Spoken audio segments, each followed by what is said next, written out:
What was the biggest coincidence that made you question the fabric of reality? My friend and I were on a road trip a few years ago and needed a place to stay. We both told each other we had a friend in the city we were going through, so we figured we'd be able to crash with one of them. Turns out our two friends were roommates and had both been telling each other that they had a friend coming to town soon. Several years ago I was at a coffee shop with some friends and one of them had an iPad. Another friend went to unlock it and asked him what his 4-digit unlock code was. So I just blurted out 4 random digits pretending like I knew it, and it actually worked. I had never unlocked it before or knew of the same numbers being used for anything else, or his phone number, etc. One time, me and my dad were discussing his friend while out driving at night without many other cars on the road. As we were talking, we pulled up to a red light and the car waiting in front was my dad's friend. He didn't even live close to there. I dialed my mom on my mobile when I was on public transport and accidentally swapped 2 numbers around. The person I called was on the same carriage.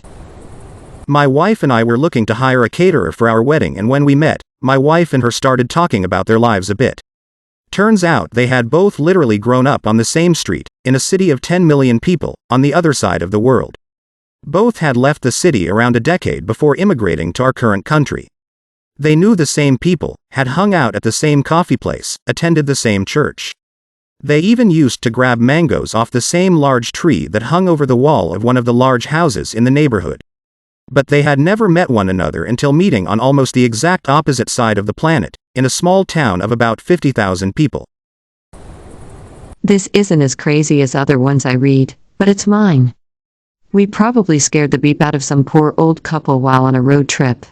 We were going to my grandmother's, and we followed the same freaking car for over 4 hours, and eventually stopped at the same restaurant, and the same gas station, and only ever stopped when we pulled into my grandma's residential neighborhood. This guy the first went to grade school and high school with, an acquaintance at best. I've seen him in 5 different locations in different countries throughout the last 15 years. Disney World when I was a kid. Some beach bar in Thailand. The Bean in Chicago. A pub in Budapest. A library in San Jose, Costa Rica. We've become friends due our love of traveling, but neither of us post on social media and neither of us communicated with each other our plans to travel. We never talked outside of the random meetings. Now if I see him, it's like the world wants us to have a beer together. Haha. I was crossing the street after leaving a store and had the strangest feeling I was going to break my ankle, so carefully avoided a vehicle coming my way. That evening I went to pick up Thai food, fell leaving the restaurant on less than a 4-inch step, and shattered my ankle to the point of needing surgery, and after a year haven't fully healed.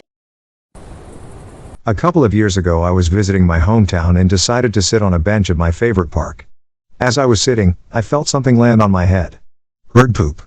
After heading home and washing my hair, I went back into town.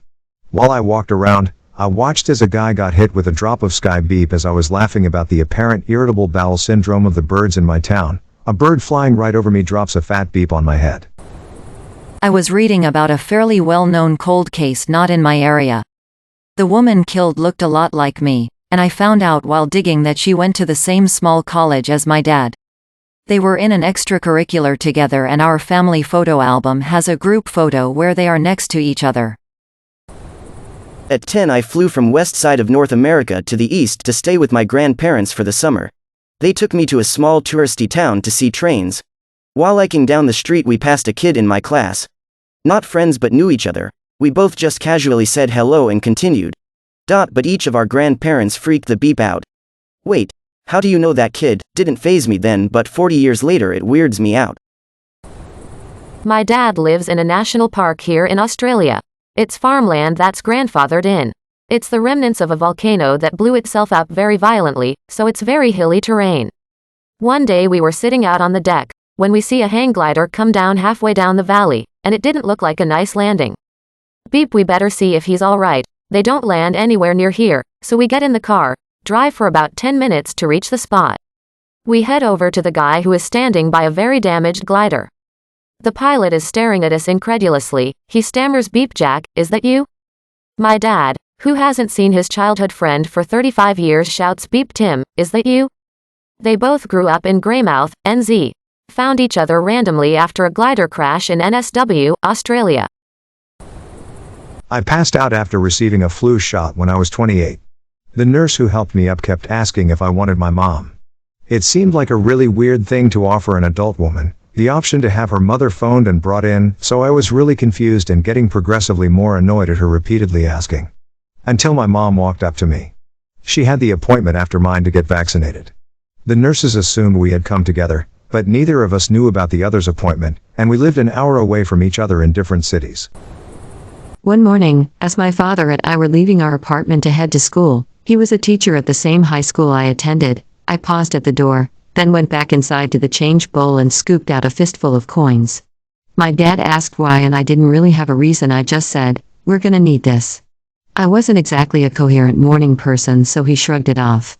As we were driving in, we passed the grocery store, which reminded him he needed tape for his class for some project they were doing. We went in, got to the register, and as the tape was rung up, he realized he didn't have his wallet on him. I said I got this, and put down the money I had taken earlier. It was exact, to the penny. Another time, I went on a long walk and talk with my soul. We were talking about the soul and speculating about its transcendent nature for the duration of the walk. As we headed home, we crossed the street and my soul gestured at the car waiting at the light. Its license plate was Soul. The Jim twins. Look it up. Two twins who were given up for adoption at birth, given the same first name by their adoptive parents, took family vacations to the same beach, married women with the same name, divorced, their second wives' names were off by one letter, both served as volunteer sheriffs, both were into carpentry, both smoked the same brand cigarettes and drank the same brand beer. Through a series of weird circumstances, I had never met my best friend's older sister's best friend, despite me also being very close to the sister and being at their house all the time. We finally met one night and we were all sitting around the kitchen table talking. She and I are both major cat people and we were talking about our past and current cats. I told her the crazy and horrible story of how my cat had been missing since the night of my senior prom, 3 weeks prior. He was 13 and I was devastated. I showed her a picture of him and she said something along the lines of, "I don't want to get your hopes up, but he looks a lot like this cat my dad started feeding in our backyard about 3 weeks ago. He didn't have a collar so my dad thought he was a stray, but he is pretty chunky." It was like 11 p.m. but my friend and I immediately jumped into my car and drove over to the girl's house. As soon as I got out of the car and yelled his name, he came running. He was missing a tooth from a previous adventure, so I pried his mouth open to be 100% sure it was him. The friend lived about 3 miles from me. After we worked out what had happened and how huge of a coincidence it was, my mind was completely blown. The stars aligned so perfectly for me to get my baby boy back. I still get goosebumps when I think about it. The year J.R.R. Tolkien died is the One Ring verse backwards. 1973. 3 rings for the Elven Kings. 7 for the Dwarf Lords. 9 for mortal men. 1 ring to rule them all. I always thought this was bizarre lol. Dreaming about someone I didn't see in years only to meet them by coincidence a week later. As a teen, was sent to group therapy. Before the first session I became convinced for no reason that another kid from my school, who I barely knew, had spoken to just once on a school trip and was in another class, would be in the group, and he was. May your day be filled with joy and happiness. And please remember to like, share, and subscribe for more quality content every day.